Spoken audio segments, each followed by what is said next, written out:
रफ्तार कई गुना बढ़ जाती है जब जिंदगी दांव पर लगी हो। यही सोचते हुए कर्म कीजिए, सफलता अवश्य प्राप्त होगी। जय हिंद साथियों, एक बार पुनः एसएससी जीडी के प्लस सीरीज में धुआंधार तरीके से आपका स्वागत है। आज जीके जीएस का मॉक 4 है। जिन 20 प्रश्नों को लोग घंटों में सॉल्व कराते हैं उसे हम मात्र 10 मिनट में डील करते हैं। यही हमारी क्वालिटी है। तो चलिए बिना देर किए हुए एक जबरदस्त सेशन की शुरुआत करते हैं। आइए पहले प्रश्न की तरफ बढ़ते हैं। सबसे पहला प्रश्न बात करेंगे। पहला प्रश्न यहाँ पर दिया गया है कि जनगण मन की रचना रविन्द्रनाथ टैगोर ने मूल रूप से किस भाषा में की थी। तो इसका आपका सही आंसर होगा बांग्ला भाषा में किए थे। और जनगण मन जो है ये राष्ट्रगान के रूप में हमारे संविधान द्वारा 24 जनवरी 1950 को अपनाया गया था।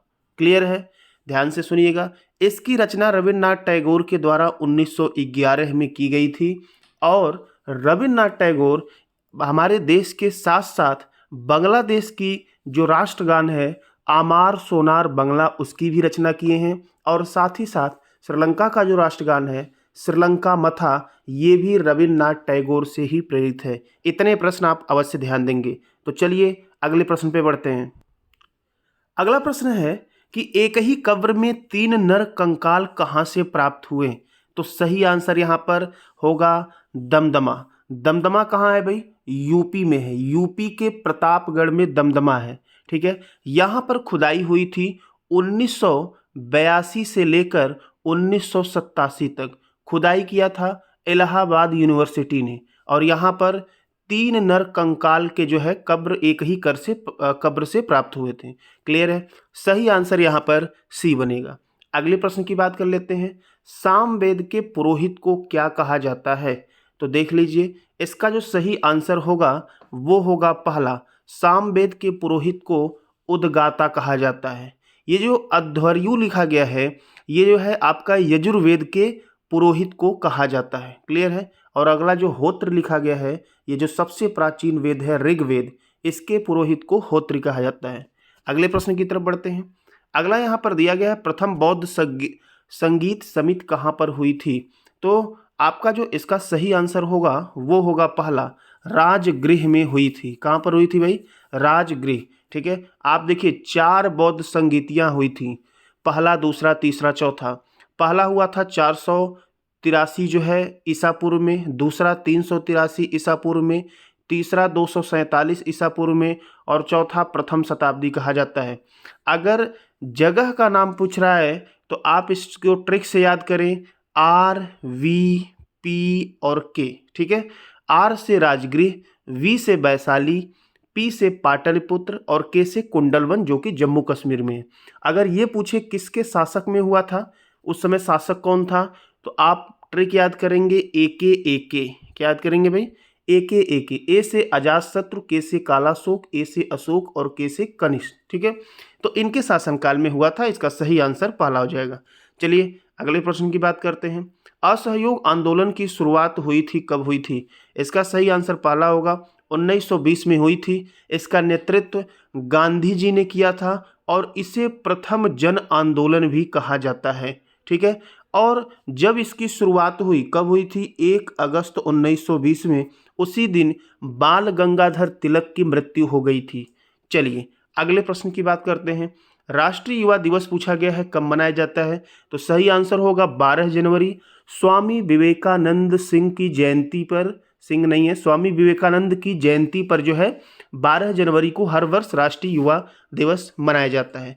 10 जनवरी को विश्व हिंदी दिवस और विश्व हास्य दिवस दोनों मनाया जाता है। 20 जनवरी की बात करें तो इस दिन आपका जो है गुरु गोविंद सिंह की जयंती मनाई जाती है। चलिए अगला प्रश्न है, भारतीय संविधान में नवीं अनुसूची कब जोड़ी गई थी। तो इसका सही आंसर होगा 1951 में। ठीक है, यह जो नवीं अनुसूची थी यह भूमि सुधार से संबंधित थी। तो मूल संविधान में 8 अनुसूचियां थीं, वर्तमान में 12 अनुसूची है। तो 1951 में पहली बार जोड़ी गई थी। अगले प्रश्न की बात कर लेते हैं। 28 नंबर, भारतीय संविधान के भाग 3 में किसका उल्लेख है। तो इसका आपका सही आंसर होगा भाग 3 में आपका मौलिक अधिकार है। क्लियर है भाई? मौलिक कर्तव्य की बात करेंगे तो भाग 4 के क में है। नागरिकता की बात करेंगे भाग 2 में है। और संघ राज्य क्षेत्र भाग 1 में है। क्लियर। अगला प्रश्न, अगला दिया गया भारतीय संविधान में अनुच्छेद 80 जो है किससे संबंधित है? तो आप जो है एक ट्रिक जरूर याद किए होंगे, सुने भी होंगे, सरला। क्या कहते हैं भाई? सरला। तो संविधान के 3 अनुच्छेद को सरला के माध्यम से याद करेंगे। स वाला 79 लिखेंगे, र से 80 लिखेंगे और ल से 81 लिखेंगे। अर्थात स से संसद, र से राज्यसभा और ल से लोकसभा। तो संसद है 79 में, राज्यसभा है 80 में और लोकसभा है 81 में। पूछा क्या है? 80। तो 80 किससे होगा भाई? राज्यसभा से संबंधित होगा। क्लियर है। अगले प्रश्न की बात करते हैं। जी का मान अधिकतम कहाँ पर होता है? इसका आंसर देना है। तो इसका सही आंसर यहाँ पर हो जाएगा ध्रुवों पर। लेकिन अगर भूमध्य रेखा की बात कर देगा, इक्वेटर की बात करेगा, तो यहाँ पर जी का मान न्यूनतम होता है। जी के मान की बात करें तो 9.8 मीटर पर सेकंड स्क्वायर होता है। क्लियर है। चलिए अगले प्रश्न की बात करते हैं। थर्मामीटर की खोज किसने की थी? तो देखिए भाई, थर्मामीटर से जो है तापमान या टेम्परेचर मापा जाता है और इसकी जो खोज है गैलीलियो ने की थी। कब की थी? 1593 में की थी। ठीक है, थर्मामीटर की खोज की थी। और ये गैलीलियो थे कहाँ के? ये इटली के थे। क्लियर है। इतनी जानकारी आपको चाहिए। चलिए एक और शानदार प्रश्न की तरफ बढ़ लेते हैं। अगला यहाँ पर प्रश्न दिया गया है, हाइड्रोजन के कितने समस्थानिक हैं?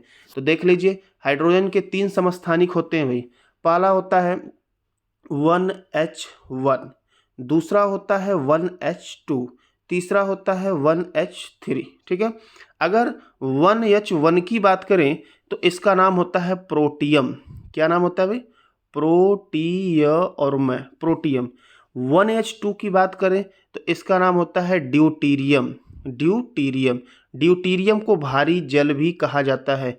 और तीसरा नाम बात करें तो इसको ट्राइटियम भी कहा जाता है। ठीक है, ट्राइटियम। तो इसके ये 3 समस्थानिक होते हैं, यही पूछा गया है। अगला देखिए, धान में खैरा रोग किसकी कमी से होता है? काफ़ी इंपॉर्टेंट प्रश्न है, बहुत बार आपके एग्जाम में पूछा गया है। तो ये कमी से होता है जस्ता। किसकी कमी से होता है भाई? जस्ता की कमी से धान में जो है खैरा रोग होता है। ठीक है। और यह रोग 1955 से, कब से भाई? 1955 से उत्तर प्रदेश के तराई क्षेत्र में इसकी शुरुआत हुई। वर्तमान में आंध्र प्रदेश, पंजाब, पश्चिम बंगाल, ये सभी जगहों पर जो है खैरा रोग है, जस्ता की कमी से होता है। धान का रोग है, ध्यान दीजिएगा। अगला देखिए, मधुमक्खी में गुणसूत्रों की संख्या पूछा गया है। इसका आपका जो सही आंसर पहला होगा। मधुमक्खी में 32 गुणसूत्र होते हैं। जोड़ी कहेंगे तो 16 जोड़ी होगा, 16 दूना 32 होता है। लेकिन मनुष्य में जो है 23 जोड़ी गुणसूत्र होते हैं और संख्या बात करेंगे तो 46 हो जाएगा। क्लियर है भाई। चलिए अगले प्रश्न की बात कर लेते हैं। गूगल द्वारा निर्मित कंप्यूटर को संगणना करने में कितना समय लगता है, जो कि इसे क्वांटम सर्वोच्चता तक पहुंचाने वाला सबसे तेज कंप्यूटर बनाता है? इसका सही आंसर होगा 200 सेकंड। कितना लगता है भाई? 200 सेकंड। क्लियर है। अगले प्रश्न की बात करते हैं। भारत में राष्ट्रीय उपभोक्ता दिवस कब मनाया जाता है? अभी 2 दिन पहले राष्ट्रीय उपभोक्ता दिवस मनाया गया है। 24 दिसंबर को राष्ट्रीय उपभोक्ता दिवस मनाया जाता है। जागो ग्राहक जागो। ठीक है। तो यहाँ पर और दिया गया है, 1 दिसंबर को विश्व एड्स दिवस मनाते हैं। 5 दिसंबर को जो है विश्व मृदा दिवस मनाया जाता है। और 22 नवंबर को कुछ भी नहीं मनाते हैं। अगला दिया गया है, प्रवर, मंजीरा और मनेर नदियाँ किस नदी की दाहिनी सहायक नदी हैं? तो सही आंसर यहाँ पर डी बनेगा, गोदावरी। गोदावरी प्रायद्वीपीय भारत या दक्षिण भारत की सबसे लंबी नदी है। इसके लंबाई की बात करें तो इसकी जो कुल लंबाई है वह है 1465 किलोमीटर। ठीक है। इसे जो है दक्षिण की गंगा भी कहा जाता है और यह महाराष्ट्र के नासिक के त्र्यंबकेश्वर से निकली हुई है। चलिए अगले प्रश्न की बात करते हैं। किस वर्ष नेपाल ने राजतंत्र को समाप्त कर दिया और एक लोकतांत्रिक गणराज्य के रूप में उभरा? तो सही आंसर यहाँ पर हो जाएगा 2008 में। पहले यहाँ पर राजशाही शासन चलता था, मतलब राजा का शासन काल था। तो पहली बार लोकतंत्र 51 में घोषित किया गया था, लेकिन पुनः राजशाही शासन हो गया। लेकिन पुनः 2008 में जो है लोकतंत्र शासन आ गया। अब वहाँ पर इलेक्शन होते हैं। चलिए पाकिस्तान, नेपाल जो है काफ़ी छोटा देश है। अगला देखिए, सीता वॉरियर ऑफ मिथिला पुस्तक के लेखक कौन हैं? तो सीता वॉरियर ऑफ मिथिला पुस्तक के जो लेखक हो जाएंगे वो होंगे अमीश त्रिपाठी। कौन है भाई? अमीश त्रिपाठी। ये करंट अफेयर का क्वेश्चन है और इसका विमोचन 29 मई को किया गया है 2022 में ही, रवीना टंडन के द्वारा किया गया है। आइए हम आपको दिखा देते हैं। ये देखिए इमेज आपको दिख रहा है, अमीश त्रिपाठी यहाँ पर इस साइड में खड़े हैं, सीता वॉरियर ऑफ मिथिला लिखा गया है और ये रवीना टंडन है। इसका जो है 29 मई को विमोचन किया गया है। Very very most important current affair है। चलिए हम अपने इस सेशन के लास्ट प्रश्न की तरफ बढ़ते हैं। दिया गया है स्टैच्यू ऑफ यूनिटी कहाँ पर स्थित है, तो इसके बारे में हम आपको बहुत कुछ बताने वाले हैं। ये केवड़िया में स्थित है, ठीक है। अब ध्यान से सुनिएगा, स्टैच्यू ऑफ यूनिटी जो है, अगर लिबर्टी कहेगा तो फिर अमेरिका जाना पड़ेगा।